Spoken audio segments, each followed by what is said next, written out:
इसमें हमें क्या करना है, ध्यान से सुने सब लोग मेरी बात।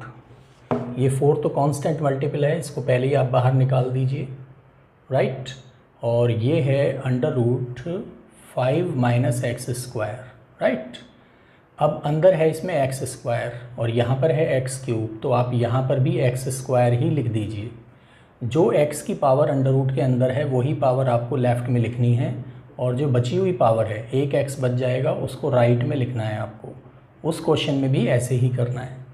5 - x² को अंडर रूट के अंदर जो है उसको t मानना है।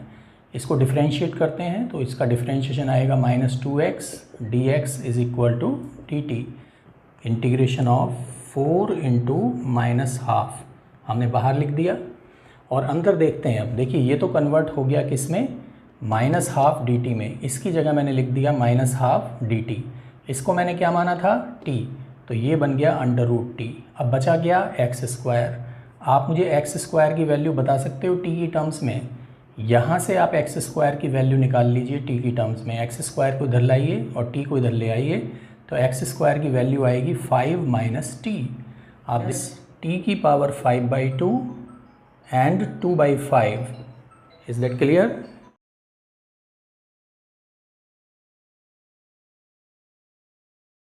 और लास्ट स्टेप में हम क्या करेंगे, -2 को बाहर ही रखेंगे और ये है 10/3। t की वैल्यू रख देंगे, t की वैल्यू है 5 - x² की पावर 3/2 -2/5, 5 - x² की power 5/2। That's the final answer. +c जरूर लिख देना बाद में। सबसे पहले इसमें से जो x की बड़ी पावर है, x की पावर 4 है, उसको आपको कॉमन लेना है, ब्रैकेट के अंदर ही कॉमन लेना है। इन दोनों में से x की पावर 4 कॉमन लेना है, अंदर बचेगा 1 - 1/x³ की होल पावर 1/4। चेक करो, डिवाइड बाई x की पावर 5 dx। बोलो ये स्टेप क्लियर है या नहीं? सिर्फ मैंने इन दोनों में से x की पावर 4 कॉमन लिया है और कुछ नहीं किया है। अब इसकी पावर भी 1/4 है और इसकी पावर भी 1/4 है। दो टर्म मल्टीप्लाई हो रही हैं, दोनों की पावर 1/4 है। जब इसकी पावर 1/4 रेज करूँगा तो 4 से 4 कटेगा, x बचेगा और ये आ जाएगा 1 - 1/x³ की पावर 1/4। ध्यान से समझते रहें सब लोग, इतना ज़्यादा मुश्किल क्वेश्चन नहीं है, इतना आसान भी नहीं है। तो ये इससे कट जाएगा, बचेगा 1/x की पावर 4, 1 - 1/x³ की पावर 1/4 dx। यहाँ तक बताइए समझ आया या नहीं आया? आ गया सबको समझ? अब ऐसे क्वेश्चन में आपको क्या करना होता है, इसके बाद क्या करना होता है, तो इतना सबको समझ आ गया होगा। अब इसके बाद हमको क्या करना होता है कि 1 - 1/x³ जो ब्रैकेट के अंदर होता है उसको t मान लेते हैं, और जिसको t मानते हैं उसका डिफ्रेंशिएशन करते हैं। आपको मालूम है 1 का डिफ्रेंशिएशन 0 होगा और 1/x³ का डिफ्रेंशिएशन क्या होगा, वो होगा -3/x की पावर 4 dx = dt। यही होगा, माइनस तो ये वाला है और 1/x³ का डेरिवेटिव ये होता है, पता है ना सबको, राइट। तो ये माइनस माइनस प्लस हो जाएगा। हमें हटाना किस चीज़ को है, 1/x की पावर 4 और dx, ये दोनों चीज़ें हमें हटानी हैं। और ये दोनों चीज़ें यहाँ पे रखी हैं, लेकिन ये 3 जो है, -- +3, ये 3 अनवांटेड है, तो 3 को राइट साइड में शिफ्ट कर देते हैं हम। तो ये बन जाएगा 1/x की पावर 4 dx = 1/3 dt। ये चेक कर लीजिए आप कि ये स्टेप समझ में आया या नहीं आया। अब मैं क्या करूँगा, ये सर्किल वाली जो दोनों टर्म हैं इनको हटा के इनकी जगह रख दूँगा 1/3 dt। तो मैं रख देता हूँ 1/3 एंड dt। इन दोनों टर्म्स को हटा के, क्योंकि इन दोनों की वैल्यू है 1/3 dt, तो इन दोनों को हटा के उसकी जगह मैं रख देता हूँ 1/3 dt। और इस अंदर वाली टर्म को क्या माना था मैंने, t, तो यहाँ बचेगा t की पावर 1/4। चेक करें सब लोग, कोई कन्फ्यूजन है तो मुझे बताएं। आ गया सबको समझ? तो ये है 1/3, t की पावर 1/4 का इंटीग्रेशन होगा t की पावर 5/4 अपॉन 5/4। ये 4 ऊपर जाएगा तो बनेगा 4/15, 5 3 = 15। और t की वैल्यू क्या है, t की वैल्यू है 1 - 1/x³ की power 5/4 + c। This is my next question. तो आप मुझे ये बताइए, इस क्वेश्चन में जो पावर्स हैं, 2 पावर हैं और दोनों पावर फ्रैक्शंस में हैं। जब पावर्स फ्रैक्शन में होती हैं, x की पावर फ्रैक्शन में होती हैं, ऊपर सिर्फ dx हो और नीचे x की कुछ टर्म्स हों सिंगल x की, और वो पावर फ्रैक्शन में दे रखी हों आपको, तो क्या करना होता है, जितनी भी पावर्स होती हैं 1/3 एंड 1/2, इनका एलसीएम लीजिए। डिनोमिनेटर का एलसीएम क्या आएगा, एलसीएम आएगा 6। जो इसका डिनोमिनेटर आता है, x की जगह हम पुट करते हैं t की पावर 6। फिर एक बार समझ लीजिए ध्यान से, ये छोटी छोटी ट्रिक्स हैं, इनको अगर आप सीख लोगे तो सारे क्वेश्चन आपके होते चले जाएंगे। जो भी x की पावर फ्रैक्शन में आपको दी हैं, उन फ्रैक्शंस को यहाँ लिखिए और उनके डिनोमिनेटर का एलसीएम निकालिए। डिनोमिनेटर का एलसीएम होगा 6 और पुट कर दीजिए x = t की पावर 6। तो अब देखिए x = t की पावर 6 पुट किया हमने, तो dx = क्या होगा 6 t की पावर 5 एंड dt। आया सबको समझ? जैसे मान लीजिए अगर ये होता x = y की पावर 6, तो आप क्या लिखते, 6 y की पावर 5 × dy/dx = 1, यही लिखते ना। y डिपेंडेंट वेरिएबल है तो डिपेंडेंट वेरिएबल के साथ dy/dx आता है, ये dx इधर आ जाता, तो यहाँ पर y की जगह t है तो dx इधर आ गया और इधर क्या बचेगा 6 t की पावर 5 dt। तो ये बात आपकी समझ में आ गई होगी। तो अब क्या करते हैं हम, ध्यान से सुनिए मेरी बात। इस पूरे क्वेश्चन को अब हमें t की टर्म्स में चेंज करना है। तो सबसे पहले इस dx को हटाते हैं, dx की जगह लिखते हैं 6 t की पावर 5 dt, ये तो मैंने dx की जगह लिखा है। और x की जगह पे क्या लिखना है, t की पावर 6 की पावर 1/3 प्लस t की पावर 6 की पावर 1/2। सब लोग ध्यान से देखिए कि यहाँ तक समझ में आया या नहीं आया। आ गया सबको समझ? पूरा क्वेश्चन t की टर्म्स में चेंज हो चुका है। नाउ 6 t की power 5 dt will remain as it is, और इसको लिख सकता हूँ मैं t² प्लस t³। यस और नो, चेक करिए। 6 को बाहर निकाल लेते हैं, 6 का कोई रोल नहीं है इसमें, ये t की पावर 5 dt है और नीचे से t² मैं कॉमन ले लेता हूँ, तो अंदर क्या बचेगा, अंदर बचेगा t+1। चेक कर लो, ये t² नीचे से मैंने कॉमन ले लिया है, ठीक है। और इसके बाद क्या करना है आपको, ये t² से t की पावर 5 कट जाएगा, 6 बाहर है, अंदर बचेगा ऊपर t³ और नीचे बचेगा t+1 dt। इतनी बात समझ में आई या नहीं आई बताइए सब लोग? देख लो अच्छी तरह, कोई कन्फ्यूजन हो तो पीछे जाओ और दोबारा देखो। जब भी पावर्स आपको फ्रैक्शन में दी होंगी, this is the only method you have to do this question. NCERT का क्वेश्चन है, आप ध्यान से समझ लीजिए इस क्वेश्चन को। 6 इंटू, इसके बाद क्या करना है, t³ +1 करना है हमें अपने पास से और -1 करना है, t+1, और इसके बाद इसे स्प्लिट करना है, t³ +1 upon t+1 -1 upon t+1 and dt। और इसके करने हैं फैक्टर्स, a³ + b³ से a + b, a² + b² - ab divided by t+1। आ रहा है ना समझ में, 1 upon t+1 and dt। This and this will be cancelled out. सारी टर्म्स का इंटीग्रेशन करते हैं। t² का बताइए, t³/3, 1 का t और t का t²/2, राइट, माइनस इसका होगा log of t+1 plus c। Check कर लीजिए, आ गया सबको समझ? कोई कन्फ्यूजन, कोई डाउट, कोई स्टेप समझ में नहीं आया हो तो मुझे बताइए। अब आपको क्या करना है, t की वैल्यू रखनी है। आप बता सकते हैं कि यहाँ से t की वैल्यू क्या आएगी। अगर x = t की पावर 6 है तो t की वैल्यू क्या आएगी, t = होगा x की पावर 1/6।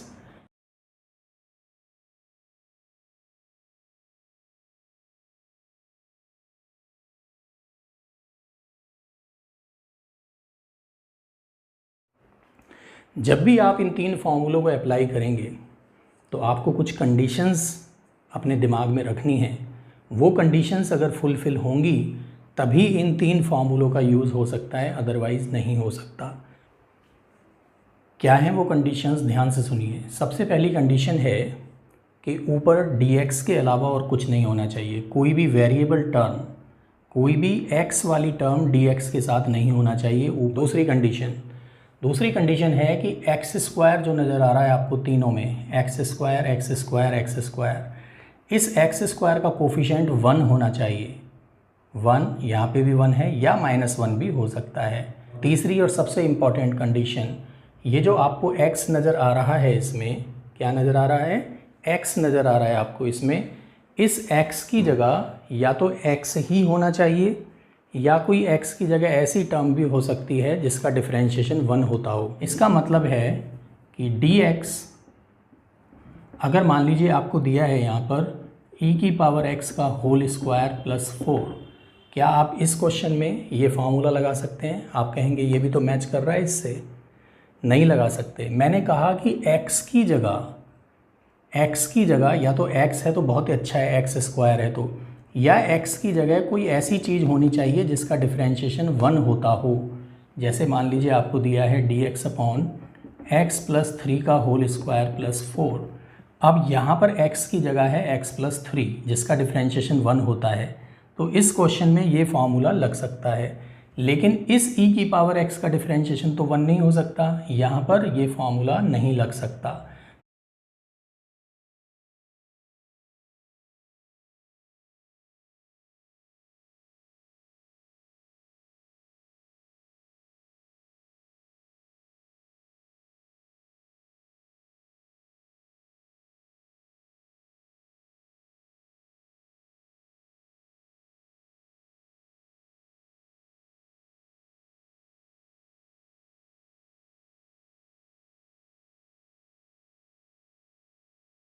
dx अपॉन क्वाड्रेटिक, मतलब जो क्वेश्चन आपको दिया होगा वो ऐसा होगा कि उसमें ऊपर dx होगा और नीचे एक क्वाड्रेटिक एक्सप्रेशन होगा।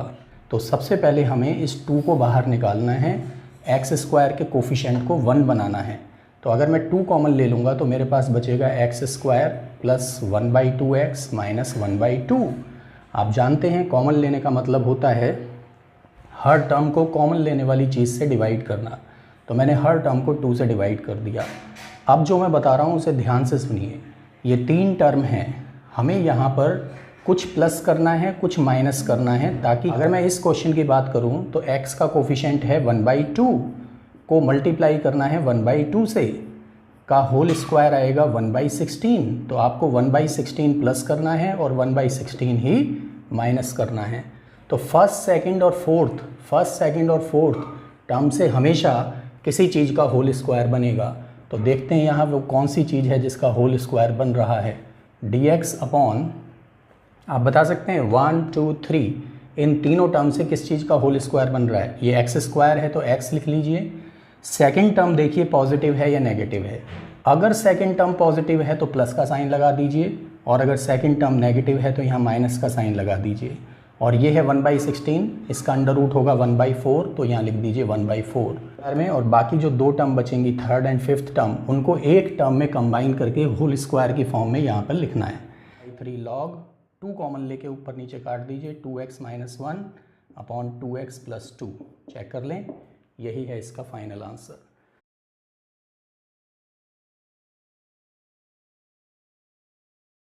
पहला जो था उसमें ऊपर dx था और कुछ नहीं था, नीचे क्वाड्रेटिक था। लेकिन अब ऊपर लीनियर एक्सप्रेशन होगा और नीचे क्वाड्रेटिक एक्सप्रेशन होगा, +3x + 2dx। ये क्वेश्चन है मेरा। तो ये टाइप आप देख लीजिए, इसको बोलते हैं L/Q type, L/Q type, linear upon quadratic type. करना क्या है इसमें, x² + 3x + 2 को एज इट इज़ लिखना है, 4x - 1 को यहाँ पर नहीं लिखना है। फिर यहाँ क्या लिखना है, यहाँ लिखना है आपको इसका डेरिवेटिव, इसका डेरिवेटिव यहाँ लिखना है। इसका डेरिवेटिव होगा 2x + 3। यहाँ एक ऐसे नंबर का मल्टीप्लाई करिए आप ताकि वो नंबर इसमें मल्टीप्लाई करके 4x आ जाए। तो बताओ बॉक्स में क्या लिखूँ, बिल्कुल सही समझा आपने, 2 का मल्टीप्लाई इसमें करेंगे 4x आएगा। साथ में ये 2 इसमें भी मल्टीप्लाई हो जाएगा, 6 आ जाएगा। क्या आ जाएगा, 6। मुझे चाहिए क्या, 1, तो माइनस का 5 कर देता हूँ मैं यहाँ पर। देखिए प्लस का 6 आएगा, -5 और मैंने अपने पास से कर दिया, तो प्लस का 1 ही तो बचेगा। अब इसको ब्रेक करके इसके 2 इंटीग्रेशन बना लीजिए। पहला integration 2x + 3 upon X square plus 3x plus 2dx, independent बना रहा हूँ दोनों को, दोनों इंटीग्रेशन को independent, 5dx upon X square plus 3x plus 2। जब नीचे वाले का डेरिवेटिव ऊपर रखा होता है तो क्या करना होता है, याद आया, बोलो क्या है, यस, लॉग ऑफ डिनोमिनेटर, सीधा लिख दो। बताओ क्या प्लस माइनस करूँ, इसी में प्लस माइनस कर देता हूँ। x का कोफिशिएंट 3 को 1/2 से मल्टीप्लाई करो, 3/2 का स्क्वायर 9/4 माइनस 9/4, इन 3 टर्म से 1 2 3, x प्लस 3/2 का होल स्क्वायर, और ये 2 और माइनस 9/4, 2 माइनस 9/4 से बनेगा -1/4 माइनस 1/2 का whole square, 1/t-2 plus c। t की वैल्यू आपको रखनी है, that's all, question will be completed. On t square plus 3t plus 2 प्लस 9/4 minus 9/4 minus 1/2 log of denominator क्या बनेगा बताइए, t प्लस 3/2 का होल स्क्वायर माइनस 1/2 का होल स्क्वायर। चेक कर लीजिए, फॉर्मूला लगा दीजिए अपने आप, ठीक है, एज डन बिफोर। फॉर्मूला लगाना है बस इसमें, एक्स स्क्वायर माइनस ए स्क्वायर वाला, dx upon a sine square x, b cos square x, c sine x cos x plus d। इस टाइप को देख लीजिए अच्छे तरीके से सब लोग ध्यान से। अगर कोई ऐसा क्वेश्चन आपके सामने आता है जिसमें ऊपर dx लिखा हुआ हो, ऊपर सिर्फ dx हो, और नीचे ये जो 4 टर्म मैंने आपको दी हैं, 4 टर्म है 1 2 3 एंड 4, इन 4 में से कम 2 टर्म ज़रूर प्रेजेंट होनी चाहिए नीचे। अगर इसमें से कम 2 टर्म प्रेजेंट हैं मेरे क्वेश्चन में, तो ये माना जाएगा कि मेरा जो क्वेश्चन है वो इसी टाइप का है। क्वेश्चन है dx upon 1 plus 3 sine square x plus 8 cos square x, ये हमारा क्वेश्चन है। आप पहचानिए कि ये क्वेश्चन इस टाइप का है या नहीं है। देखिए इसमें एक ये वाली टर्म है साइन स्क्वायर वाली, एक कॉस स्क्वायर वाली टर्म है, और एक कांस्टेंट टर्म है डी वाली। अब इसको करेंगे कैसे, सबसे पहला स्टेप, मैं स्टेप्स लिखवा रहा हूँ, सुन लीजिए। पहला स्टेप है, क्या करना है आपको, पहला स्टेप है कि न्यूमरेटर और डिनोमिनेटर दोनों को कॉस स्क्वायर एक्स से डिवाइड करिए। ऊपर क्या है 1 को कॉस स्क्वायर एक्स से डिवाइड करेंगे, क्या मिलेगा, sec square x d x. इस टाइप के हर क्वेश्चन में ऊपर हमेशा सेक स्क्वायर एक्स ही आएगा, क्योंकि ऊपर जब 1 होगा तो 1 को कॉस स्क्वायर एक्स से डिवाइड करने पर हमेशा सेक स्क्वायर एक्स ही मिलेगा।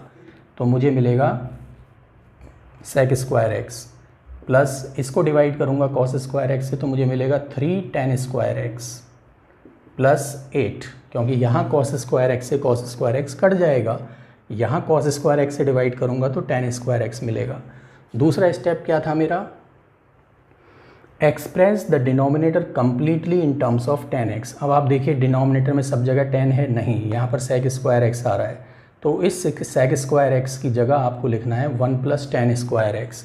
देखिए क्वेश्चन क्या बनेगा, sec square x d x, ऊपर वाले को चेंज नहीं करना है, नीचे वाले अगर कहीं सेक स्क्वायर एक्स बन रहा है तो उसको 1 प्लस tan स्क्वायर एक्स से सॉल्व करना है। 1/6 tan इनवर्स 2t, t क्या था, t था tan x by 3 plus c।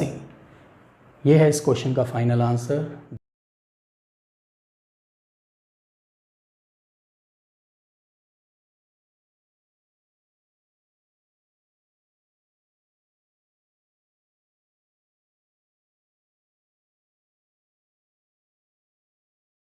समझ नहीं आया है कोई भी स्टेप तो मुझे बता सकते हैं, अगर कोई भी डाउट है किसी भी स्टेप में तो मुझसे पूछ सकते हैं आप लोग, बताइए। क्लियर है सबको, तो चलते हैं। dx upon a sign x plus b cos x plus c, अगर इन 3 में से कम 2 टर्म आपके पास हैं, चाहे वो साइन और कॉस वाली टर्म हो, या साइन और कांस्टेंट हो, या कॉस और कांस्टेंट हो, कम 2 या तीनों हो, तब भी यही टाइप माना जाएगा। तो मैं एक क्वेश्चन लिखता हूँ और उसको सॉल्व करता हूँ। क्वेश्चन है dx upon 1 plus sign x plus cos x. ज़रा ध्यान से देख के बताइए मुझे कि क्या ये क्वेश्चन इस टाइप का है? ये क्वेश्चन बिल्कुल इसी टाइप का है। तो करेंगे कैसे, सुनिए ध्यान से देखना सब लोग। पेन नीचे रख दीजिए और एक क्वेश्चन देख लीजिए ध्यान से। 1 को एज इट इज़ लिखना है, साइन एक्स को लिखना है 2 tan x/2 अपॉन 1 प्लस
ये टाइप है a sign x plus b cos x upon c sign x plus d cos x. अब अगर इस टाइप का क्वेश्चन है, इसके लिए कंडीशन क्या है? ये जो दोनों टर्म हैं, पहली टर्म दूसरी टर्म, ये दोनों टर्म जरूर होनी चाहिए, एक साइन वाली और एक कॉस वाली। Both terms must, both terms must, दोनों टर्म जरूर होनी चाहिए। और ऊपर इन दोनों में से एटलीस्ट 1 टर्म, इन दोनों में से कम एक टर्म जरूर होनी चाहिए। दोनों हैं तो भी चलेगा। अब इस क्वेश्चन में हमें करना क्या है कि ये जो हमारा न्यूमरेटर है और ये डिनोमिनेटर है, यहाँ लिखना है आपको numerator is equal to a into denominator plus b into d/dx of denominator. Numerator क्या है? न्यूमरेटर है 3 sin x plus 2 cos x। Numerator की वैल्यू रख दी मैंने a इंटू डिनोमिनेटर, डिनोमिनेटर है 3 cos x plus 2 sin x। ध्यान से सुन लेना सब लोग। Plus b into derivative of denominator, denominator का डेरिवेटिव होगा -3 sin x, डिनोमिनेटर का derivative -3 sin x plus 2 cos x, right. And cos x both sides, दोनों तरफ sin x और cos x के कोफिशेंट्स को कंपेयर करिए। लेफ्ट हैंड साइड में बताइए sin x का कोफिशेंट क्या है? 3। लेफ्ट हैंड साइड में sin x का कोफिशेंट 3 है। राइट हैंड साइड में sin x का कोफिशेंट है 2, लेकिन ये a भी तो है, मतलब 2a। sin x के कोफिशेंट को कंपेयर कर रहा हूँ पहले मैं। sin x, जहाँ भी sin x नज़र आ रहा है उसका कोफिशेंट लिख दीजिए। sin x का कोफिशेंट 3, यहाँ sin x का कोफिशेंट 2a और उधर sin x का कोफिशेंट -3b। इक्वेशन नंबर 1 बन गई। देख लो सब लोग, सबको समझ में आया ये इक्वेशन नंबर 1 कैसे बनी? अब मैं कंपेयर कर रहा हूँ cos x को दोनों तरफ। लेफ्ट में बताइए cos x का कोफिशेंट क्या है? 2 है। यहाँ पे cos x का कोफिशेंट क्या है? 3a। और यहाँ पे cos x का कोफिशेंट क्या है? 2b plus 2b। ये है इक्वेशन नंबर 2। मुझे उम्मीद है कि आपको इक्वेशन सॉल्व करनी आती होंगी, लीनियर इक्वेशन, जैसे सिंपल 10th क्लास में सॉल्व की हैं। ये 2 लीनियर इक्वेशन आप सॉल्व करेंगे, सॉल्व करके a और b की वैल्यू निकालेंगे। मैं आपको बता देता हूँ, a की वैल्यू आएगी 12/13 और b की वैल्यू आएगी -5/13। So now my question is integration of, अब मैं न्यूमरेटर को हटा रहा हूँ और न्यूमरेटर की जगह, इसकी जगह ये लिख रहा हूँ पूरा a क्या है? a है 12/13, तो यहाँ 12/13 रखिए into 3 cos x plus 2 sin x, ठीक है, प्लस b की वैल्यू है -5/13, तो यहाँ लिखिए -5/13 into this 3 sin x plus 2 cos x divided by,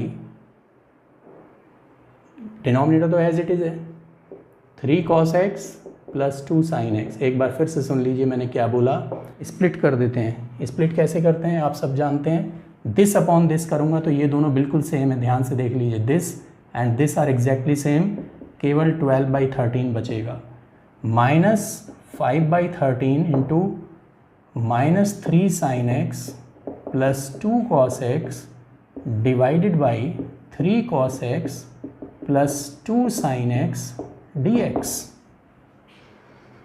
से यस और नो, बस समझो क्वेश्चन हो ही गया।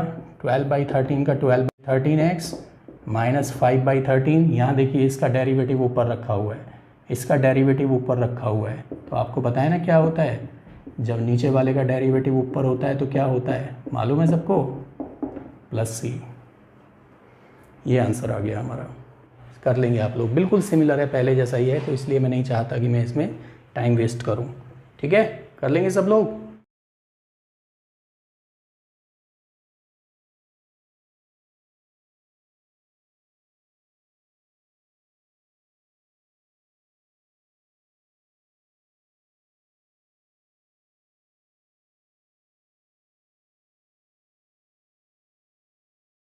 मान लीजिए हमें इंटीग्रेट करना है, दो फंक्शन हैं f(x) एंड g(x) dx, दो फंक्शन है, जैसा आप यहाँ देख रहे हैं, दो फंक्शन है x और sec square x, x sin 3x, x square sin x, दो फंक्शन की प्रोडक्ट है। तो जब भी दो फंक्शन आपको दिए हों तो आप देख लीजिए कहीं एक फंक्शन दूसरे का डेरिवेटिव तो नहीं है, अगर है तो उसमें integration by parts integration by substitution लगाइए, जो हम पहले कर चुके हैं, बहुत सारे क्वेश्चन किए हैं हमने। ठीक है, लेकिन अगर ऐसा नहीं है, दोनों फंक्शन बिल्कुल डिफरेंट हैं, जैसे आप पहला फंक्शन देख रहे हैं, ये x है, ये sec स्क्वायर x है, दोनों डिफरेंट फंक्शन है, कोई रिलेशन नहीं है दोनों में, तो ऐसे क्वेश्चन को इंटीग्रेट करने के लिए हम यूज़ करेंगे इंटीग्रेशन बाय पार्ट्स। यहाँ जो दो फंक्शन आपको दिए होंगे वो दोनों फंक्शन इन्हीं 5 में से कोई से दो फंक्शन होंगे, और कौन सा फर्स्ट फंक्शन होगा कौन सा सेकंड फंक्शन होगा वो इस ऑर्डर से ही डिसाइड होगा। मतलब कहने का ये कि जो पहला वाला पार्ट है वो इंटीग्रेशन से बाहर है, इसका कुछ नहीं करना, फर्स्ट फंक्शन को एज इट इज़ लिखना, सेकंड का इंटीग्रेशन करना, फर्स्ट को एज इट इज़ लिखो, सेकंड का इंटीग्रेशन, याद भी कर लो साथ में, फर्स्ट फंक्शन को एज इट इज़, सेकंड का इंटीग्रेशन, इसके आगे लिखना है minus differentiation of first and integration of second. तो इसको फर्स्ट फंक्शन माना जाएगा, इसको सेकंड फंक्शन माना जाएगा, तो इसको फर्स्ट मान के और इसको सेकंड मान के इंटीग्रेशन बाय पार्ट्स लगा दीजिए।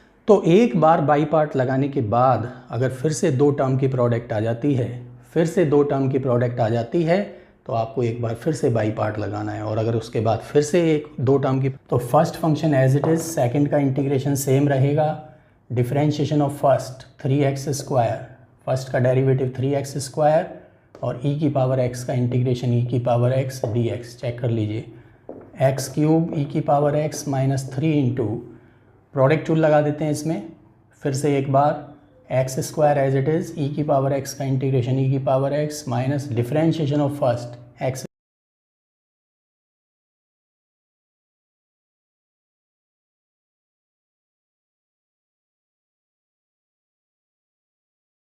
अगर ऐसा कोई क्वेश्चन आए जिसमें log x का फंक्शन इन्वॉल्व हो, log वाला फंक्शन इन्वॉल्व हो, केवल एक फंक्शन हो और दूसरा फंक्शन हो ही ना उसमें, तो अब मुझे बताइए लॉग पहले आता है या एल्जेब्रिक पहले आता है। ILATE, ऑब्वियसली लॉग पहले आ रहा है तो ये फर्स्ट फंक्शन हो गया, और एल्जेब्रिक उसके बाद में आ रहा है तो सेकंड फंक्शन हो गया।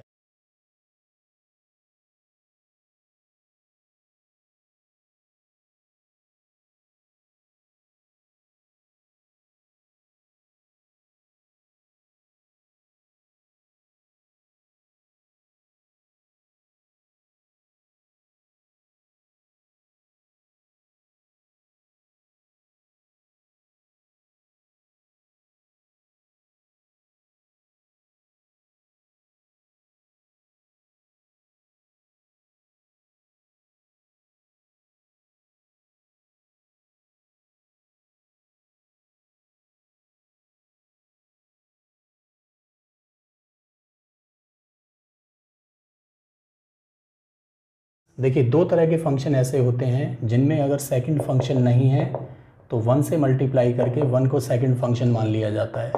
एक तो वो इन्वर्स फंक्शन होते हैं, अगर उनमें सेकंड फंक्शन नहीं है तो 1 से मल्टीप्लाई कर दीजिए और 1 को सेकंड मान लीजिए। ऑब्वियसली आईलेट में आई सबसे ऊपर आता है, आई फॉर इन्वर्स, तो इन्वर्स फर्स्ट फंक्शन होगा और 1 सेकंड फंक्शन होगा। ठीक है, तो एक तो लॉगरिथमिक फंक्शन में और एक इन्वर्स फंक्शन में, केवल इन्हीं दो फंक्शन में अगर अकेले फंक्शन है तो 1 से मल्टीप्लाई करके दो फंक्शन की प्रोडक्ट बना ले।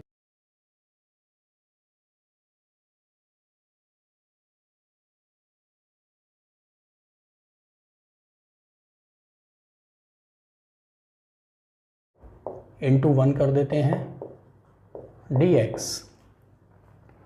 तो बाई पार्ट लगाते हैं, first function as it is, second का integration x minus differentiation of first, इसका डेरिवेटिव होगा चेन रूल, टी स्क्वायर का 2t 2 साइन इनवर्स x और फिर साइन इनवर्स x का रूट 1 माइनस एक्स स्क्वायर, देख लें ध्यान से, और 1 का इंटीग्रेशन x dx।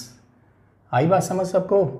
तो ये तो हो गया, इसका तो कुछ नहीं करना, इसको हमें फिर से इंटीग्रेट करना है। तो अब मैं क्या करता हूँ, इसको इंटीग्रेट करने के लिए ये जो साइन इनवर्स x है इसको मैं t मान लेता हूँ। t मान लिया, इसका डेरिवेटिव क्या होगा, 1 upon under root 1 minus x square d x is equal to d t. अब मैं पूरे क्वेश्चन को t की टर्म्स में चेंज करूँगा, इसको एज इट इज़ कॉपी करना है, -2 को बाहर निकाल लेते हैं। अब मुझे t किसे माना था, मैंने साइन इनवर्स x को t माना था, तो इसकी जगह रख देते हैं t। समझ में आई बात? x की वैल्यू कहाँ से आएगी, आप मुझे बता सकते हैं यहाँ से x की वैल्यू क्या है? x की वैल्यू है, साइन को उधर ले जाएंगे, x की वैल्यू है साइन t, x की वैल्यू यहाँ से आएगी साइन t। अब बचा क्या, dx upon this, dx upon this, dx upon this is equal to dt, is equal to dt। ये मेरा क्वेश्चन बन गया। ठीक है, -2, इसमें एक बार फिर से बाई पार्ट लगा देते हैं। आंसर हम क्वेश्चन हमारा x की टर्म्स में है, तो फाइनल आंसर भी x की टर्म्स में ही होना चाहिए। अब आप एक चीज़ ध्यान से देखिए, यहाँ से इस x की वैल्यू क्या आएगी बताइए मुझे। अगर मैं साइन को उधर ले जाऊँ तो sine t is equal to होगा x, साइन को उधर ले गया, साइन t की वैल्यू x, इसके नीचे 1 मान लीजिए। मुझे कॉस t की वैल्यू चाहिए, तो एक ट्राइंगल बना लीजिए आप। साइन होता है perpendicular upon hypotenuse, perpendicular upon hypotenuse, Pythagoras से थर्ड साइड निकाल लीजिए 1 माइनस एक्स स्क्वायर का अंडर रूट। अब आपको इसमें ज़रूरत पड़ेगी किसकी, कॉस टी की। तो यहाँ से कॉस टी की वैल्यू बताइए मुझे क्या आएगी। कॉस होता है base upon hypotenuse, under root 1 minus x square. अब देखिए, मैं पूरे आंसर को टी की टर्म्स में, एक्स की टर्म्स में लिखने जा रहा हूँ। 2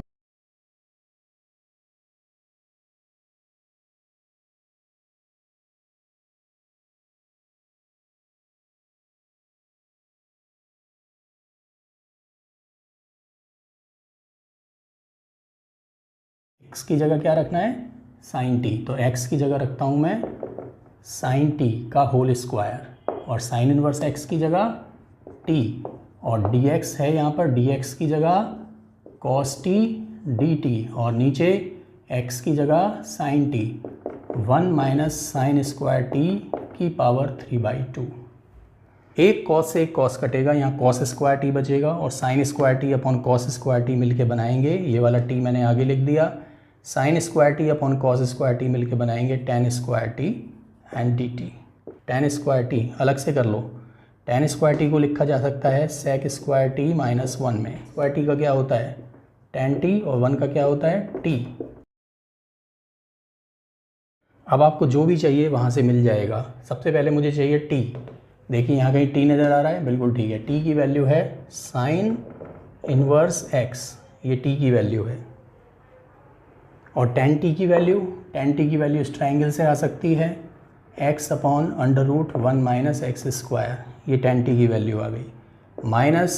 अब आप ध्यान से एक चीज़ देखें अगर, तो ये टी स्क्वायर और ये टी स्क्वायर बाई 2, इससे अगला स्टेप मैं लिख देता हूँ यहीं पे, टी टेन टी माइनस ये टी स्क्वायर नेगेटिव है और ये प्लस का टी स्क्वायर बाई 2 हो जाएगा, तो माइनस का टी स्क्वायर बाई 2 लिख सकते हैं। सिमिलर टर्म को कंबाइन कर दिया मैंने, ये प्लस का टी स्क्वायर बाई 2 है, ये माइनस का टी स्क्वायर है, तो माइनस का टी स्क्वायर बाई 2 बचेगा, minus log sec t plus c, दो सिमिलर टर्म को मैंने कंबाइन कर दिया है।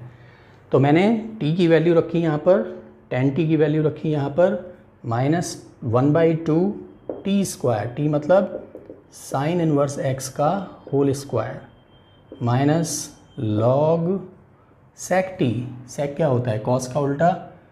cos क्या होता है? This upon this. sec होगा दिस अपॉन दिस। तो this is 1 minus x square plus c. You can check it, this is the final answer. Say if there is any doubt, कोई भी स्टेप समझ में नहीं आया तो मुझे बताइए, अदरवाइज चलते हैं अगले क्वेश्चन की तरफ।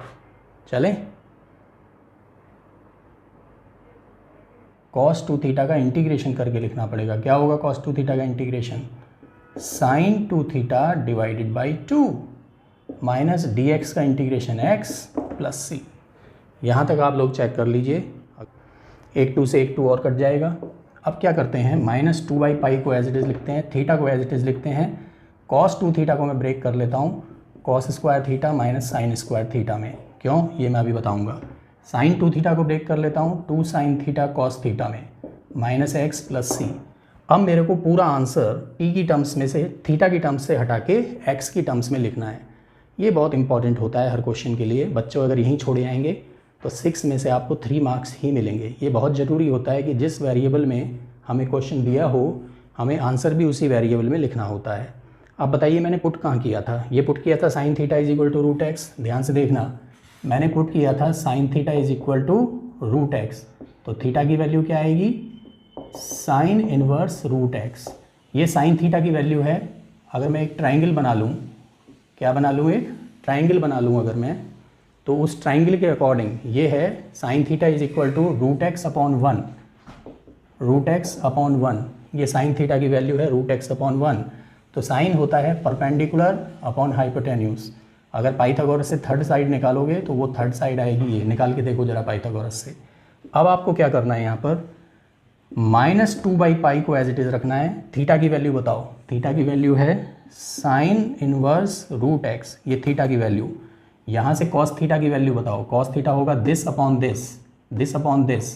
कॉस थीटा की वैल्यू होगी √1 माइनस एक्स। लेकिन मुझे क्या चाहिए? Cos square theta. तो इसका स्क्वायर कर देते हैं 1 माइनस एक्स माइनस, और मुझे चाहिए sine square theta. Sine theta ये है तो साइन स्क्वायर थीटा होगा एक्स, ठीक है, plus 2 sine theta. Sine theta है root x into cos theta. Cos theta है √1 माइनस एक्स प्लस सी।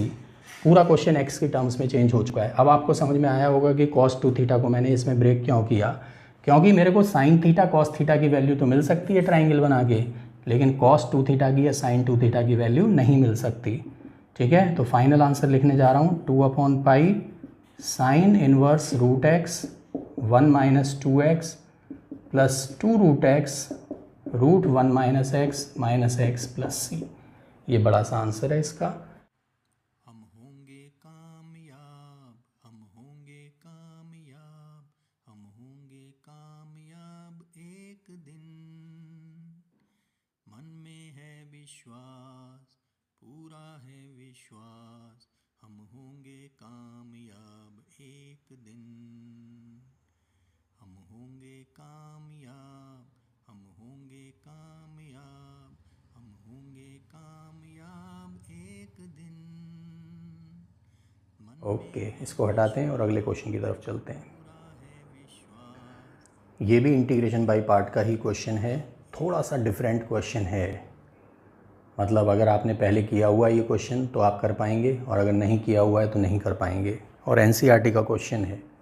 कैसे होगा देखिए, शुरू का 1-2 स्टेप इसका बहुत इंपॉर्टेंट है। क्या मैं इस क्वेश्चन को इस तरह लिख सकता हूँ, x upon cos theta cos x, x upon cos x, and this is x upon x sign x plus cos x का होल स्क्वायर। चेक करके बताइए ज़रा, क्या ये दोनों स्टेप सेम हैं? अब ये दो फंक्शन का प्रोडक्ट बन गया। ये है फर्स्ट फंक्शन और ये है हमारा सेकंड फंक्शन। ये मैंने आपसे कहा था कि आइलेट 99% क्वेश्चन में फ़िट हो जाता है, 1% क्वेश्चन में फ़िट नहीं होता है। तो ये वही एक्सेप्शनल केस है। तो ऐसे में कैसे पता चलेगा कि सेकंड कैसे मानना है और फर्स्ट कैसे मानना है, अगर हम आइलेट वाला रूल ना लगाएं तब आपको ये देखना पड़ेगा कि दोनों में से किसका इंटीग्रेशन आप आसानी से कर सकते हैं। इसका इंटीग्रेशन नहीं हो सकता आसानी से, इसका इंटीग्रेशन आसानी से हो सकता है अगर आपको दिख रहा हो तो। देखते हैं इसका इंटीग्रेशन, क्योंकि अगर मैं बाई पार्ट लगाऊंगा तो जो भी दूसरा फंक्शन है उसके इंटीग्रेशन की ज़रूरत पड़ेगी मुझे। ये है इंटीग्रेशन किसका, इसका इंटीग्रेशन ये रखा हुआ है।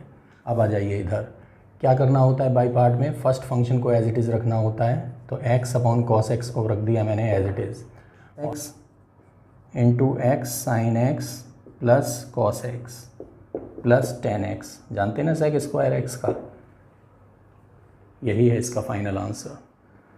ये है हमारा नेक्स्ट टाइप। ये टाइप भी इंटीग्रेशन बाय पार्ट के अंतर्गत आता है। कैंसिल हो गई क्योंकि सेम है बट अपोजिट साइन। बचा क्या, एफ एक्स इंटू ई की पावर एक्स प्लस सी, यही मैंने यहाँ लिखा है। तो अगर कोई भी क्वेश्चन इस टाइप का आता है तो आप डायरेक्ट ये रिजल्ट लगा सकते हैं, ये सब करने की ज़रूरत नहीं है, डायरेक्ट रिजल्ट लगाइए, ठीक है।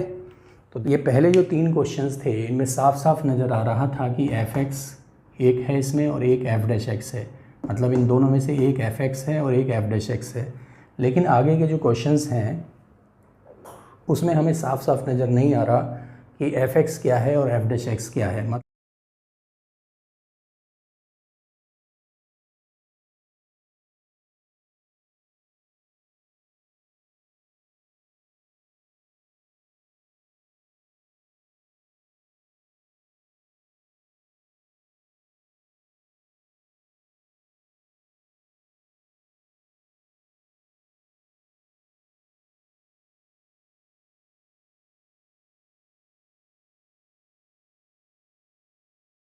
क्वेश्चन अब तक कराए हैं उनमें बाहर ई की पावर एक्स था। सारे क्वेश्चन को ध्यान से देखिए, सारे क्वेश्चन को, हर क्वेश्चन में ई की पावर एक्स था। अगर यहाँ ई की पावर कुछ और है, मतलब ई की पावर एक्स नहीं है, ई की पावर 2x है या 3x है या x/2 है या ई की पावर -x/2 है, तो ये जो टाइप चल रहा है ये टाइप डायरेक्ट अप्लाई नहीं हो सकता। तो सबसे पहले ऐसे क्वेश्चन में क्या करना होता है, जो भी ई की पावर में दिया होता है, जैसे ई की पावर में 2x दिया है तो इस 2x को t मान लो।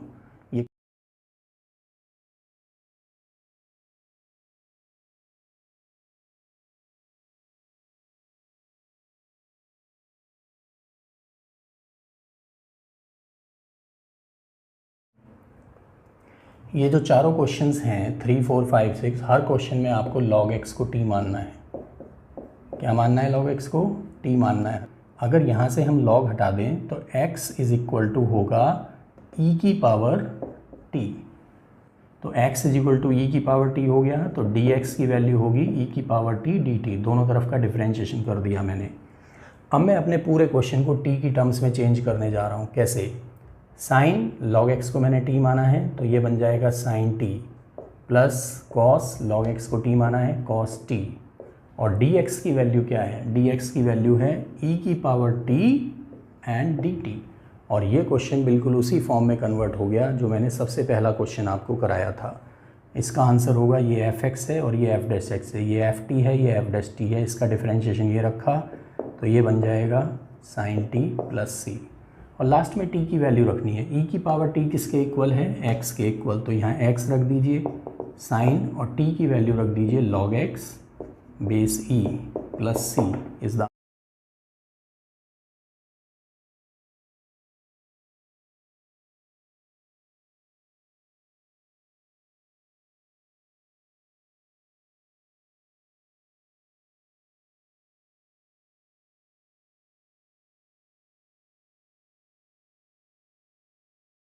डेरिवेटिव 1/t² नहीं होता। अगर यहाँ 1/t होता तो इसका डिफरेंशिएशन ये होता, मेरा क्वेश्चन 1 सेकंड में हो जाता।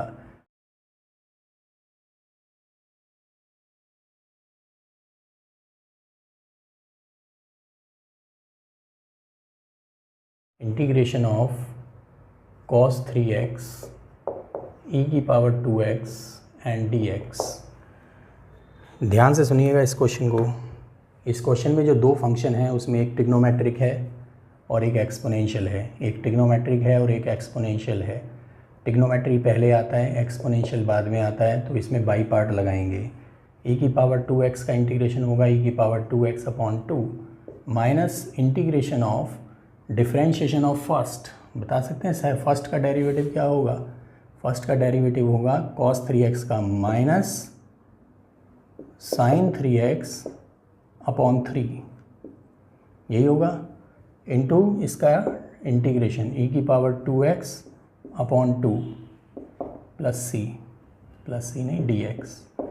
चेक कर लो एक बार, फर्स्ट फंक्शन को एज इट इज़ रखा, सेकंड का इंटीग्रेशन माइनस लगाया, फर्स्ट का डेरिवेटिव नेगेटिव आएगा इसलिए पॉजिटिव हो जाएगा, अपॉन 3 नहीं आएगा बेटा, डेरिवेटिव कर रहे हैं इंटीग्रेशन नहीं, तो 3 यहाँ पे आएगा। अब आप ध्यान से देखिए, जिसको मैंने i माना था ये और ये सेम है दोनों, तो ये i है तो ये भी i होगा इंटीग्रेशन के साथ। ये 9/4 कैसे आया? जब 3/2 का मल्टीप्लाई 3/2 में हुआ तो 9/4 आया, और आगे का सारा किसके इक्वल है? i के इक्वल है, तो उसकी जगह मैंने लिख दिया i। बात समझ में आई? ठीक है, अब इस 9/4 i को इधर ले आइए तो ये बन जाएगा i प्लस 9/4 i, और ये एज इट इज़ रहेगा cos 3x आएगी, इसको ऐड कर दिया, कितना आ गया 13/4, तो i की वैल्यू आ जाएगी 4/13, इसका रेसिप्रोकल कर दिया 13/4 का, ये ब्रैकेट एज इट इज़ यहाँ रखा रहेगा, प्लस c, ये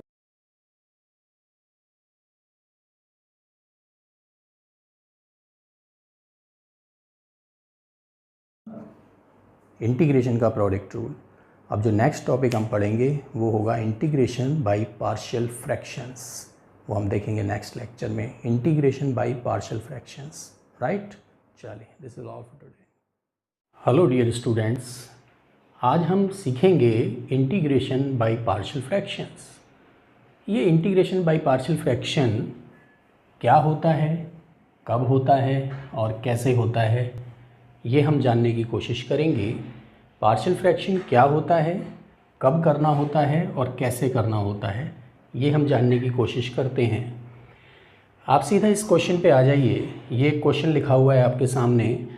आप मुझे बताइए कि इस क्वेश्चन का इंटीग्रेशन कैसे हो सकता है। Can you integrate this function? अगर हाँ तो कैसे?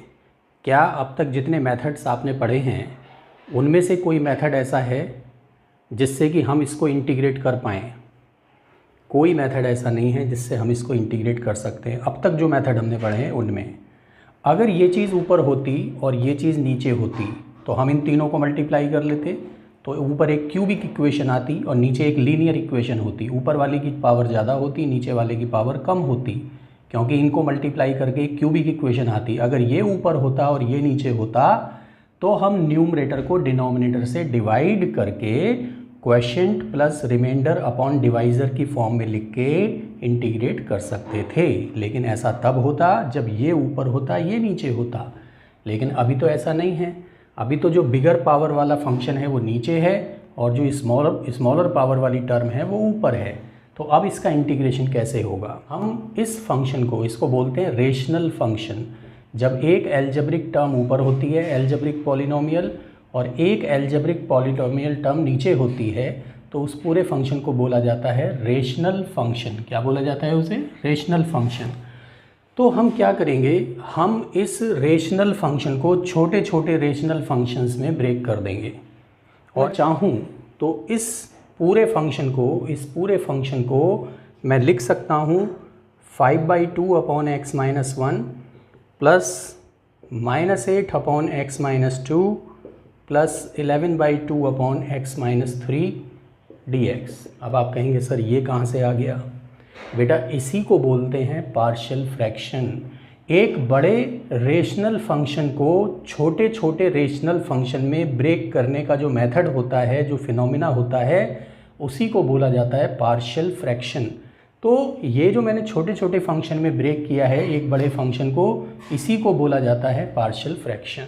तो पार्शियल फ्रैक्शन क्या होता है ये आपकी समझ में आ चुका है। एक बड़े रेशनल फंक्शन को छोटे छोटे रेशनल फंक्शंस में ब्रेक करना ही पार्शियल फ्रैक्शन कहलाता है। अब हम बताएंगे कि व्हेन पार्शियल फ्रैक्शन कब करना होता है। पार्शियल फ्रैक्शन आप तभी कर सकते हैं जब power of numerator is less than the power of denominator. जो यहाँ हाईएस्ट पावर है, इसकी हाईएस्ट पावर 1 है, और अगर इन तीनों को मल्टीप्लाई कर देंगे तो इसकी जो हाईएस्ट पावर आएगी वो क्यूब आएगी। तो आप देख रहे हैं कि न्यूमरेटर की पावर ऑफ न्यूमरेटर कम है और डिनोमिनेटर की पावर ज़्यादा है।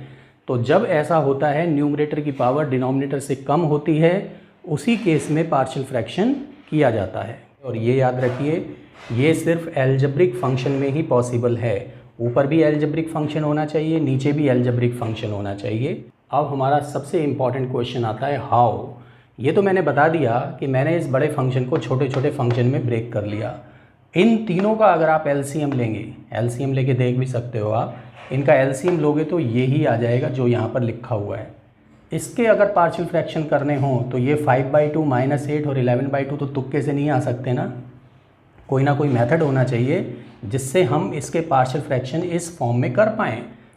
ये कैसे पता चलेगा कि एक बड़े रेशनल फंक्शन के कितने पार्शियल फ्रैक्शंस हो सकते हैं और कैसे होते हैं। अब एक बड़े रेशनल फंक्शन के कितने पार्शियल फ्रैक्शंस होंगे और कैसे होंगे, ये कम्प्लीटली उसके डिनोमिनेटर पर डिपेंड करेगा। तो यहाँ पर मैंने एक चार्ट बनाया है, उस चार्ट को आप समझ लीजिए। यहाँ पे मैंने लिखा हुआ है टाइप ऑफ डिनोमिनेटर, और यहाँ मैंने लिखा हुआ है कोरस्पॉन्डिंग पार्शियल फ्रैक्शंस। जितने भी क्वेश्चन आप करेंगे, आपका डिनोमिनेटर या तो इस टाइप का होगा, या इस टाइप का होगा, या इस टाइप का होगा, या इस टाइप का होगा। सबसे पहले आप ये समझ लीजिए। अब ये तो आप जानते ही हैं कि हमें इसके पार्शियल फ्रैक्शन करने हैं, तो हम क्या करते हैं, पार्शियल फ्रैक्शन करने के लिए इसको अलग से लिख लेते हैं। x-1, x-2 and x-3। अब आप देखिए कि इसका जो डिनोमिनेटर है वो हमारा जो चार्ट है उसमें से किससे मैच कर रहा है। सबसे पहले वाले से मैच कर रहा है, तो इसके जो पार्शियल फ्रैक्शंस होंगे वो होंगे a/x-1 plus b/x-2 plus c/x-3। ये होंगे इसके पार्शियल फ्रैक्शंस। ये आपकी समझ में आ गया होगा कि हमने ये ही क्यों लिए, क्योंकि अगर लीनियर होते हैं तो ऊपर एक सिंगल कांस्टेंट आता है। अब मैं क्या करता हूँ, मैं इन तीनों का एलसीएम ले लेता हूँ। एलसीएम लेने पर मुझे मिलेगा, बताएंगे क्या आएगा एलसीएम। इसके बाद ये जो डिनोमिनेटर है, ये डिनोमिनेटर से डिनोमिनेटर कट जाएगा। अब हमें क्या करना है, ए बी सी की वैल्यू निकालनी है, ए बी सी की वैल्यू निकालनी है। पहले ये देखिए कि आपके डिनोमिनेटर में जितने भी फैक्टर्स हैं वो सब लीनियर फैक्टर्स हैं। अगर सारे के सारे फैक्टर लीनियर हैं तो एक एक करके आप इनको 0 के इक्वल रख दीजिए। सबको, जितने भी सिर्फ लीनियर फैक्टर्स हैं, सिर्फ लीनियर, उनको 0 के इक्वल रख दीजिए सबको। ये मेथड है ए बी सी की वैल्यू निकालने का। अगर x-1 को 0 रखते हैं तो x की वैल्यू क्या आएगी, 1। अब आप क्या करिए, ये देखिए इस इक्वेशन में कौन कौन सी टर्म में x-1 इन्वॉल्व है, उसको तो हमने 0 रख दिया। तो जिस जिस टर्म में x-1 आ रहा है, जैसे इस टर्म में x-1 आ रहा है, इसमें भी x-1 आ रहा है, तो जब आपने x-1 को 0 रख दिया तो ये दोनों टर्म्स तो बिल्कुल 0 हो जाएंगी। अब बचेगी ये वाली टर्म और ये वाली टर्म। जो बचेगा उसमें x की जगह 1 रख दीजिए। x की जगह 1, यहाँ पे x की जगह 1 रखता हूँ मैं तो 5 मिलेगा मेरे को। यहाँ पर अगर आप x की जगह 1 रखते हैं, यहाँ 1 - 2 -1 मिलेगा। यहाँ पर अगर आप 1 रखते हैं तो 1 - 3 -2 मिलेगा।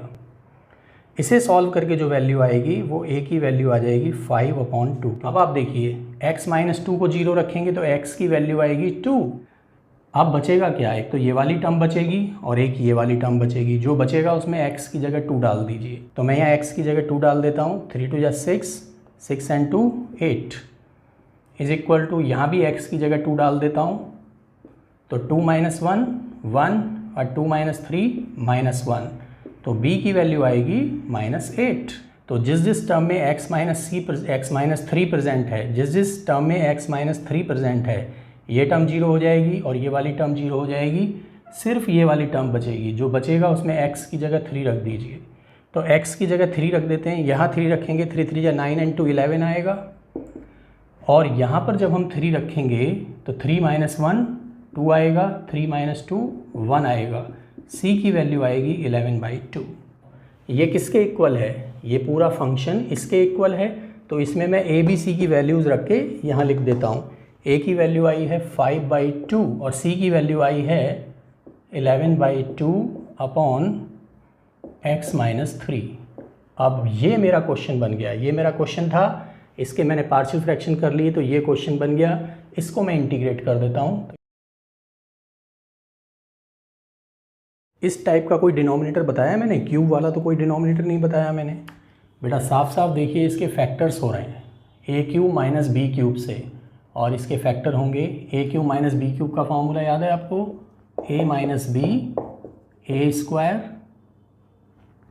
थर्ड वाले से मैच कर रहा है, ज़रा पीछे जाके देखिए। तो ये मैच कर रहा है थर्ड वाले से, तो होगा A upon X minus one plus B X plus C upon X square plus X plus one. याद रखिए लीनियर नीचे ऊपर सिंगल कांस्टेंट, क्वाड्रेटिक नीचे ऊपर लीनियर एक्सप्रेशन। ए की वैल्यू 2/3 आ जाएगी। और कोई लीनियर फैक्टर यहाँ नहीं है, और कोई लीनियर फैक्टर नहीं है जिसकी सिंगल पावर हो। कंपेयर करना है एक्स की हाईएस्ट पावर को। बताओ यहाँ पे एक्स की सबसे बड़ी पावर कौन सी बनेगी?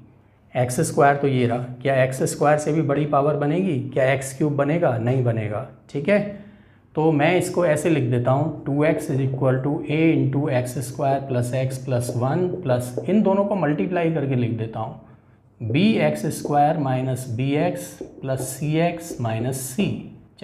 अब मैं कंपेयर करूँगा एक्स की हाईएस्ट पावर को, मतलब एक्स स्क्वायर को कंपेयर करूँगा। यहाँ कोई एक्स स्क्वायर नहीं है, जीरो आएगा। यहाँ एक्स स्क्वायर का कोफिशिएंट ए है, यहाँ एक्स स्क्वायर का कोफिशिएंट बी है, तो 0 is equal to 2/3 plus B. A की वैल्यू जो आई थी वो ए की जगह रख दी, बी की वैल्यू आ गई -2/3। तो एक्स स्क्वायर से छोटी पावर को कंपेयर करेंगे तो कंपेयरिंग एक्स, सिंगल एक्स को कंपेयर करूँगा। इधर एक्स का कोफिशिएंट क्या है? 2 लिख दिया। यहाँ पर एक्स है सिंगल एक्स, यस, उसका कोफिशिएंट है ए। यहाँ देखिए सिंगल एक्स कितनी बार है? 2 बार है, तो माइनस का बी और प्लस का सी। तो 2 इज इक्वल टू ए की वैल्यू आई है 2/3 और बी की वैल्यू भी 2/3। तो पहला इंटीग्रेशन बनेगा ए अपॉन एक्स माइनस वन। ए की वैल्यू आई है 2/3 अपॉन एक्स माइनस वन। ए वाली वैल्यू तो रख दी, बी की वैल्यू है -2/3, तो -2/3x plus 2/3 divided by x square plus X plus 1 dx।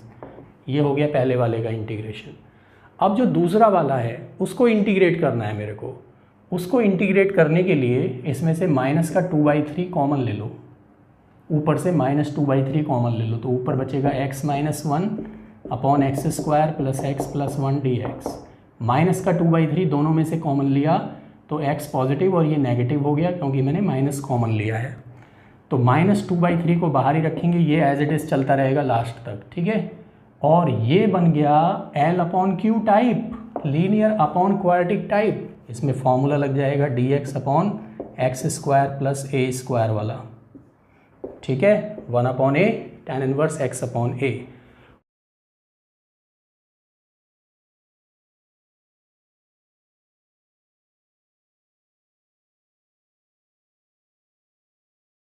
इसके पार्शियल फ्रैक्शन आप कर सकते हैं, क्योंकि तीनों लीनियर हैं तो तीनों को एक एक करके 0 के इक्वल रखेंगे, तीनों को एक एक करके 0 के इक्वल रखेंगे और ए बी सी की वैल्यू आ जाएगी। मैं आपको वैल्यूज़ बता रहा हूँ ए बी सी की क्या आएंगी, ये 3 वैल्यू आएंगी। ठीक है, इसमें ए बी सी डी की वैल्यू रखेंगे चारों की और इन सबको इंटीग्रेट करना है। वो इंटीग्रेशन आप कई बार कर चुके हैं पहले भी, ना हो तो मुझे बताना है किस तरीके से करना है, आई विल एक्सप्लेन। ठीक है, सिंपल क्वेश्चन है। मेन चीज़ होती है इसमें ए बी सी डी की सही वैल्यू निकालना, वो आप निकाल चुके हैं। ये लॉग ऑफ डिनोमिनेटर बन जाएगा, उसके परफेक्ट स्क्वायर बना के स्पेशल इंटीग्रल वाला फॉर्मूला अप्लाई करना पड़ेगा आपको। आया समझ में सबको? कर लेंगे इसे कंप्लीट, राइट, गुड। अगर किसी क्वेश्चन में एक्स की सारी पावर इवन दी हों, सबसे पहले ऐसे क्वेश्चन में एक्स स्क्वायर को वाई मानते हैं, नॉट टी। तो जब भी कोई ऐसा क्वेश्चन आएगा जिसमें x की सारी पावर इवन होंगी तो आप टेम्परेरीली केवल पार्शियल फ्रैक्शन करने के लिए एक्स स्क्वायर को y मानोगे, dx को dy में चेंज नहीं करोगे। इसी तरह यहाँ भी जब a और b की वैल्यू मिल जाएंगी उसके बाद भी आपको यहाँ y नहीं लिखना है, यहाँ पे क्या लिखना है आपको? एक्स स्क्वायर ही लिखना है। मतलब सिर्फ a और b की वैल्यू निकालने के लिए हमने पार्शियल फ्रैक्शन करने के लिए एक्स स्क्वायर को y माना, तो y की जगह एक्स स्क्वायर प्लस 2 आ गया, प्लस b अपॉन ये पहला इंटीग्रेशन हो गया dx प्लस दूसरे b की वैल्यू है 1/3 अपॉन 2x² प्लस 1। आप सब लोग सोचिए ध्यान से कि कैसे कर सकते हैं हम इस क्वेश्चन को। आप बस ये देखिए कि जब मैं इसको तीनों को मल्टीप्लाई करूँगा तो सबसे पहली टर्म क्या आएगी, x³। इन तीनों को मल्टीप्लाई करूँगा सबसे पहली टर्म क्या आएगी, x³।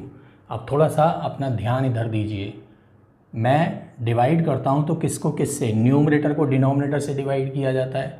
तो न्यूमरेटर जो होगा उसमें पहली टर्म x³ होगी, बाद की टर्म पता नहीं क्या होंगी। डिनोमिनेटर है उसमें भी पहली टर्म x³ होगी और दूसरी तीसरी चौथी टर्म क्या होंगी पता नहीं, उसकी ज़रूरत भी नहीं है मेरे को।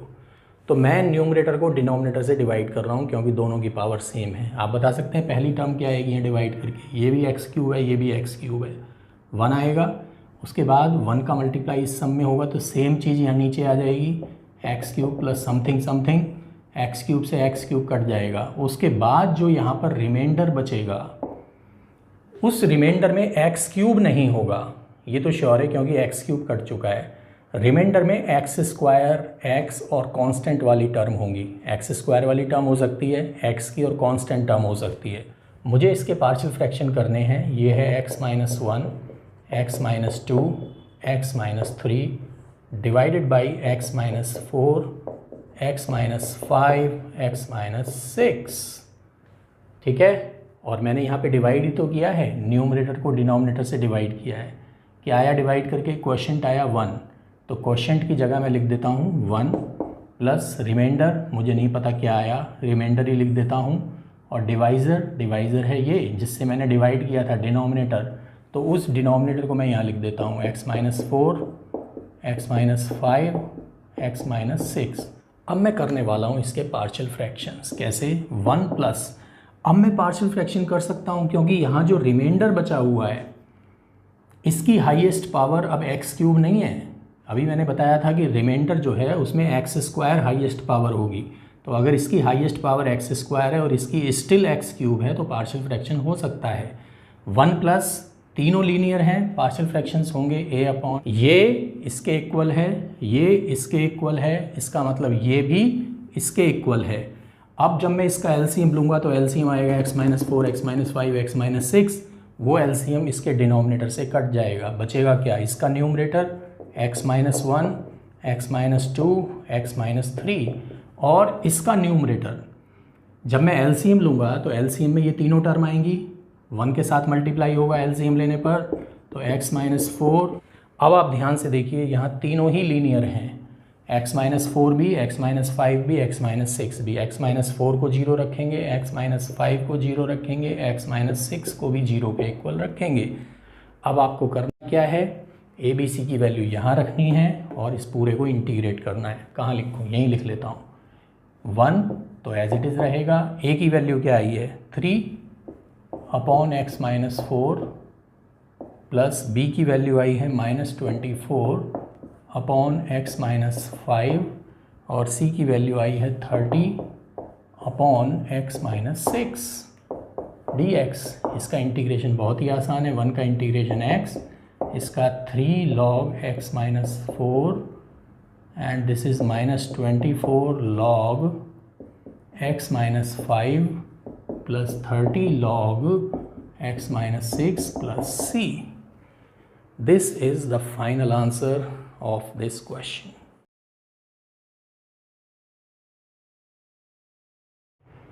ऊपर जो है न्यूमरेटर में वो होना चाहिए x² ज़रूर होना चाहिए, x² प्लस या माइनस बीच में, यहाँ कोई कांस्टेंट टर्म हो सकती है 1 2 3 4 कुछ भी, जनरली 1 ही रहता है यहाँ पर। और नीचे क्या होना चाहिए, x की पावर 4, ये पहली टर्म x की पावर 4 ज़रूर होनी चाहिए, प्लस भी हो सकता है माइनस भी हो सकता है, लैम्डा x², लैम्डा कुछ भी हो सकता है 1 2 3 4, 0 भी हो सकता है लैम्डा, मतलब ये टर्म हो ही ना यहाँ पर। और जो टर्म यहाँ पर है 1 है तो यहाँ भी 1 होना चाहिए, 2 है तो 4 होना चाहिए, 4 है तो 16 होना चाहिए। जो नंबर यहाँ पर है उसका स्क्वायर नीचे होना चाहिए। x² होना बहुत ज़रूरी है, प्लस या माइनस कुछ भी हो। a की वैल्यू है यहाँ पर 1, x की पावर 4 होना बहुत ज़रूरी है, यहाँ पर लैम्डा की वैल्यू है +1 और यहाँ a है तो यहाँ a स्क्वायर होना चाहिए, यहाँ 1 है तो यहाँ 1 का स्क्वायर 1 प्रेजेंट है। तो मतलब ये क्वेश्चन इसी टाइप का है जो ऊपर लिखा हुआ है। फिक्स्ड स्टेप्स हैं इसके, आपको डिवाइड करना है किसे, न्यूमरेटर को और डिनोमिनेटर को, किस चीज़ से, एक्स स्क्वायर से। जितनी भी टर्म्स हैं 1 2 3 4 5, 1 2 3 4 5 सारी टर्म्स को एक्स स्क्वायर से डिवाइड कर दो। तो यहाँ एक्स स्क्वायर को एक्स स्क्वायर से डिवाइड करेंगे 1 मिलेगा, 1 को डिवाइड करेंगे 1/x स्क्वायर मिलेगा dx, और नीचे देखते हैं इसको एक्स स्क्वायर से डिवाइड करेंगे एक्स स्क्वायर, यहाँ 1 और यहाँ प्लस 1/x स्क्वायर मिलेगा। ये जो ऊपर वाली टर्म है इसको एज इट इज़ रखना है और नीचे क्या लिखना है, नीचे लिखना है इसका इंटीग्रेशन। 1 का इंटीग्रेशन होता है x और 1/x स्क्वायर का होता है -1/x। माइनस यहाँ पहले से ही है तो प्लस 1/x हो जाएगा। इसका इंटीग्रेशन मैंने नीचे रख दिया और जो भी इसका इंटीग्रेशन आएगा उसका करना है होल स्क्वायर। आपको हर क्वेश्चन में ऐसे ही करना है। अब मुझे बताइए, अगर मैं इसका होल स्क्वायर खोलता हूँ तो होल स्क्वायर खोलने पर एक्स स्क्वायर आएगा, वो ये रहा, 1/x स्क्वायर आएगा, वो ये रहा। इन दोनों की मल्टीप्लाई का डबल आएगा 2। अब समझो आप, हमें इसको डिनोमिनेटर को और इस डिनोमिनेटर को इक्वल बनाना है, क्योंकि इसकी जगह ही तो मैंने ये लिखा है। सबसे पहले एक्स स्क्वायर से सारी टर्म को डिवाइड करना है, उसके बाद ऊपर वाले का इंटीग्रेशन नीचे लिखना है और उसका होल स्क्वायर करना है। होल स्क्वायर खोल के आपको ये देखना है अपने मन में कि क्या ये इसके इक्वल है, और अगर नहीं है तो इसमें कुछ प्लस माइनस करके, कोई कांस्टेंट प्लस माइनस करके इसके इक्वल बनाना है। अब हम क्या करेंगे, हर क्वेश्चन में x प्लस 1/x को t मानेंगे। अब आप देखिए, इसका इंटीग्रेशन मैंने ये लिखा था तो ऑब्वियसली इसका डिफरेंशिएशन ये होगा, इसका इंटीग्रेशन ये है, इसका डिफरेंशिएशन ये है। वैसे भी देख लो आप, x का डिफरेंशिएशन 1 होता है, 1/x का minus 1/x square dx is equal to dt। तो होगा क्या, हर क्वेश्चन में ये जो ऊपर वाली टर्म होगी ये dt में कन्वर्ट हो जाएगी। तो क्वेश्चन बन जाएगा dt अपॉन, इसको मैंने t माना था, t स्क्वायर माइनस 1, और ये स्पेशल इंटीग्रल का कोई फॉर्मूला बन जाएगा। ये जो इंटीग्रेशन है स्पेशल इंटीग्रल है, ये ध्यान से देख लीजिए, क्योंकि इसका एक नाम होता है। क्या नाम होता है, बंटी, और जिसमें माइनस होता है उसका नाम होता है बबली। ये बंटी है, ये बबली है। मिस्टर बंटी का आंसर है और ये मिस बबली का आंसर है। ये पूरा सॉल्यूशन है बंटी का, ये पूरा सॉल्यूशन है बबली का।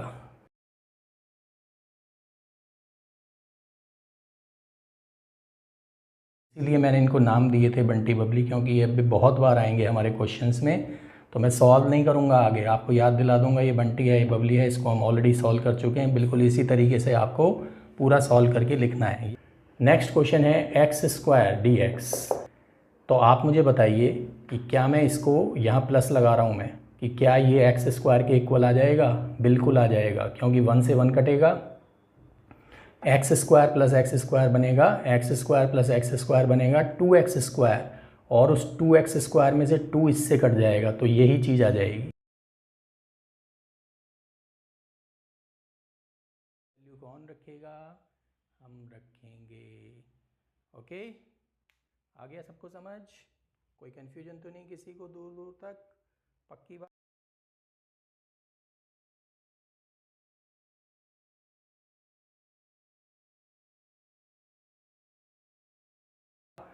तो मैंने सिर्फ लेफ़्ट हैंड साइड को सॉल्व किया है, इस वाली साइड को सॉल्व किया है, इसे आपको सॉल्व करना है बिल्कुल इसी तरीके से। कर लेंगे ना सब लोग? ये नेक्स्ट क्वेश्चन है, इसको भी मैं करके दिखा रहा हूँ, देख लो सब लोग मैं क्या क्या चेंजेस करूँगा। तो इस बार मैं cot x को t स्क्वायर मानूंगा।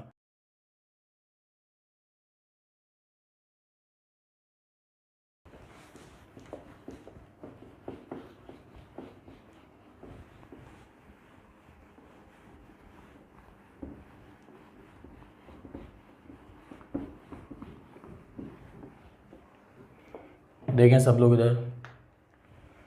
Now my question is √10x plus √cot x dx। ध्यान से देख लो सब लोग इस क्वेश्चन को, ये भी बहुत ही इंपॉर्टेंट क्वेश्चन है। I can give this question again 3 stars. √10x plus √cot x, इस क्वेश्चन को करने के दो तरीके हैं। पहला तरीका कि अंडर रूट 10x को अलग सॉल्व करें, अंडर रूट कॉट x को अलग सॉल्व करें, जैसे पीछे मैंने दो क्वेश्चन कराए हैं, लेकिन उसका कोई सेंस नहीं है क्योंकि वो बहुत बड़ा क्वेश्चन हो जाएगा।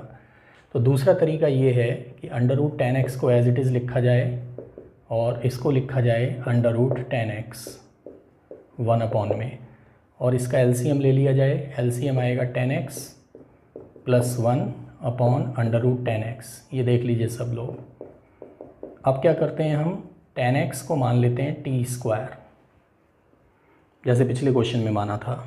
तो ये बनेगा sec² dx = 2t dt 1 + tan²x, बिल्कुल पिछले वाले क्वेश्चन की तरह dx = 2t dt। This is 1 + tan x की वैल्यू रख देते हैं t² t⁴ dx = 2t dt। तो dx की वैल्यू आएगी 2t / 1 + t⁴ dt। अब मैं अपने पूरे क्वेश्चन को t की टर्म्स में बदलने की कोशिश करूँगा। ये क्वेश्चन था मेरा, इसको t की टर्म्स में बदलते हैं। tan x क्या था, tan x को माना था मैंने t² + 1, और अंडर रूट 10x क्या था, tan x की वैल्यू थी t², तो ये है अंडर रूट t², और dx की वैल्यू यहाँ से कॉपी होगी 2t / 1 + t⁴ dt। चेक कर लो। अब ये क्या है, ये अंडर रूट t² मतलब t तो है, इस t से एक t कट गया ये वाला, समझ में आई बात। तो 2 को निकाल लो आप बाहर, अंदर बचेगा t² + 1 t⁴ + 1 dt, और ये क्या है 2 × 1t। कर लेंगे सॉल्व इसको, बताइए।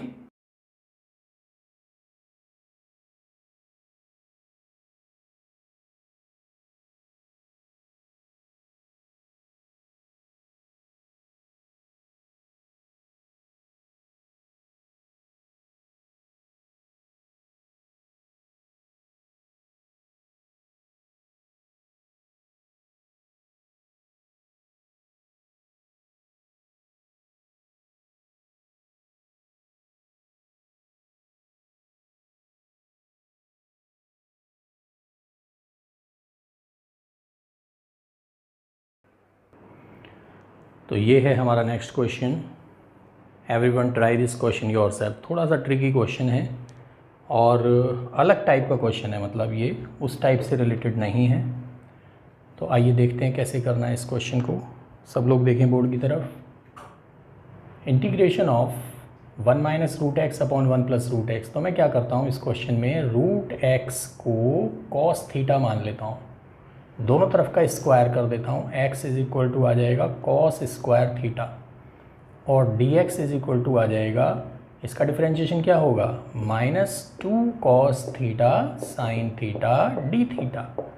अब मैं अपने पूरे क्वेश्चन को थीटा की टर्म्स में चेंज कर रहा हूँ, ज़रा ध्यान से देखें सब लोग। मैंने √x को क्या माना है, cos थीटा, तो ये बनेगा 1 - cos थीटा / 1 + cos थीटा, और dx की वैल्यू रख देता हूँ -2 cos theta sin theta d theta. ये मैंने dx की जगह पे रख दिया। अब देखिए होगा क्या, 1 - cos थीटा होता है 2 sin² थीटा/2, और 1 + cos थीटा होता है 2 cos² थीटा/2। -2 को बाहर निकाल लीजिए और इसको एज इट इज़ लिख दीजिए cos theta and sin theta d theta. समझ रहे हैं सब लोग, समझते रहिए बस। इस 2 से 2 काट दीजिए, ये दोनों स्क्वायर हैं तो अंडर रूट से बाहर आ जाएंगे, बनेगा sin थीटा/2 / cos थीटा/2 × cos theta. sin theta की वैल्यू लिख दो 2 sin थीटा/2 cos थीटा/2 d theta. cos थीटा/2 से cos थीटा/2 कट जाएगा। आगे इतना समझ में। इसके बाद -2 को बाहर ही रखेंगे। ये जो cos थीटा ये नज़र आ रहा है सबको, ये cos थीटा को मैं यहाँ लिख लेता हूँ, और क्या बचा, sin थीटा/2 2 बार, तो ये है 2 sin² थीटा/2 d थीटा। -2 को बाहर ही रखेंगे, cos थीटा को एज इट इज़। 2 sin² थीटा/2 क्या होता है, देखिए 2 sin² थीटा/2 होता है 1 - cos थीटा, तो इसकी जगह लिख देंगे 1 - cos theta and d theta. Multiply कर लेते हैं अंदर तो बनेगा कॉस थीटा डी थीटा, अलग अलग इंटीग्रेशन में ब्रेक कर रहे हैं, ये माइनस माइनस प्लस हो जाएगा, twice of cos square theta d theta. Check कर लो एक बार, पहले कॉस थीटा का मल्टीप्लाई अंदर किया, -2 का मल्टीप्लाई भी कर दिया, फिर -2 का मल्टीप्लाई अंदर किया इसमें तो माइनस माइनस प्लस हो जाएगा और कॉस थीटा का मल्टीप्लाई भी होगा, और इस 2 को भी अंदर ही ले लेते हैं। आप मुझे बता सकते हैं 2 कॉस स्क्वायर थीटा क्या होता है? 2 कॉस स्क्वायर थीटा होता है 1 plus cos 2 theta and d theta. Check कर लो, 2 cos square theta is 1 plus cos 2 theta, बिल्कुल ठीक है। अब इसको इंटीग्रेट करते हैं, -2 कॉस थीटा का इंटीग्रेशन क्या होगा? साइन थीटा, प्लस 1 का इंटीग्रेशन थीटा, और कॉस 2 थीटा का 1/2 sine 2 theta plus c. But stay for a minute, this is not the final answer. ये कोई फाइनल आंसर नहीं है, ये फाइनल आंसर नहीं है, ठीक है। तो हमें क्या करना है, फाइनल आंसर हमें लिखना है x की टर्म्स में, क्योंकि क्वेश्चन x के टर्म्स में है। अब मेरी बात ध्यान से सुनो, यहाँ पर आप cos थीटा की वैल्यू क्या है? √x। ध्यान से सुनना, cos थीटा की वैल्यू है √x अपॉन 1 मान सकते हैं, और एक ट्राइंगल ले लो, ट्राइंगल में cos क्या होता है? Base upon hypotenuse. ये थर्ड साइड निकाल लो तो ये आ जाएगी 1 - x का अंडर रूट पाइथागोरस से। अब आपको क्या चाहिए? हमें चाहिए एक तो sine theta plus 1/2 sine 2 theta को खोल दो, 2 sine theta cos theta plus C. तो -2 यहाँ से साइन थीटा की वैल्यू बताओ, साइन थीटा होता है perpendicular upon hypotenuse, 2√1 - x plus theta की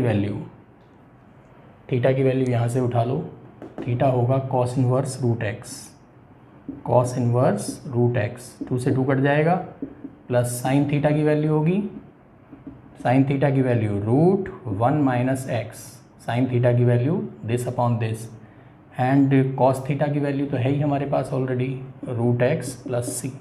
ये है इस क्वेश्चन का फाइनल आंसर। आगे बात समझ में सबको?